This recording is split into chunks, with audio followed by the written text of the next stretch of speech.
my personal, not personal experience, my professional experience from people coming to me is that they often feel gaslit by medical professionals. And they might say something like, it's all in your head, or, oh, well, oh, you've got depression. I'm going to give you antidepressants.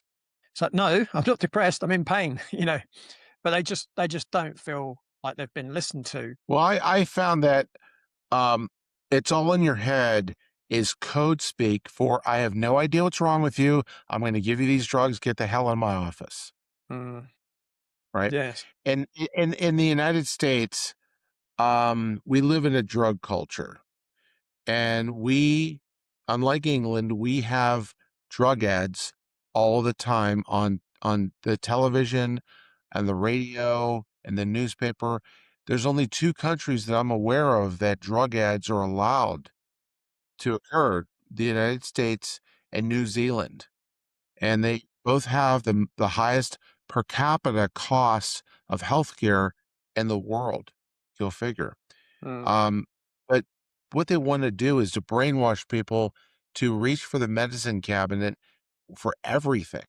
So, I'm not anti-drug, I'm not anti-doctor, I believe that there's a time and a place for all healing, but mm, I believe that we as a people in the United States are over-medicated, and, that's a serious problem that leads to opioid addictions and all kinds of things. The I always ask people to provide their drug list so I can see what's going on when I'm gathering information, when I'm doing my intake work. Most people that come to see me are on about 7 drugs, 7 different drugs. The most I've ever seen in my career, a guy walked in as his drug list was a page and a half, single space typed. And he walked in like a zombie because all the doctors had prescribed something for him and, probably didn't need half of it, but mm, it's frustrating because we have laws that prohibit me from telling people to stop taking this drug. It's not doing you very good. It could potentially cause a lot of harm. So I have to kinda walk a tightrope when it comes to that, but I can educate them about their drugs. mm, I had a woman that was coming to see me, and she said, among other problems, she had constipation, and she was taking a smorgasbord of different pills. And I looked up the side effects of all these pills. One of them listed was constipation, and I told her that, and she didn't want to hear it. She uh, don't get between me and my pills, right? mm. Yeah, you know what, Kevin? Just the other day, a family member of mine went to see their GP. Now, this family member of mine was on 0 medications, and they came back with 8 From one visit. from one visit. Wow, that's And I got to don't be even some kind of record. and they didn't even I don't even think they felt unwell, or, there was anything going on at the time. So, let's just say I'll be having a conversation with that person, in a couple of days' time. It's it's it's time to fire the GP and find another one. Yeah.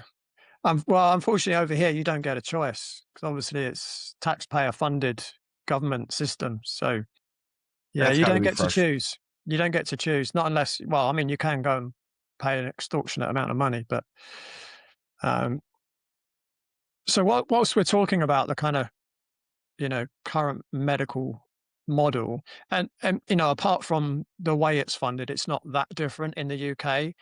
Um, you know, I would say a lot of people are starting to realize that what we call a national health service in the UK is just a money laundering service for certain big corporations, Yeah. which I would agree with. Um, but where do you We had think? that, with Obamacare Yeah, when Obama was our president. He made the pharmaceutical companies filthy rich by mandating that everybody go in that direction, and, some people didn't wanna do it, but they were either you buy this or you get a fine, one of the 2. Yeah. It sounds like that's we've kinda walked down the same path. yeah. I mean, that sounds like extortion, or that's the sort of thing a mafia would do, right? It's no different. Well, when the mafia does it, it's extortion. When the government does it, that's for your own good. Yeah. Yeah. If this sparks something for you, there's a much deeper conversation in the full episode.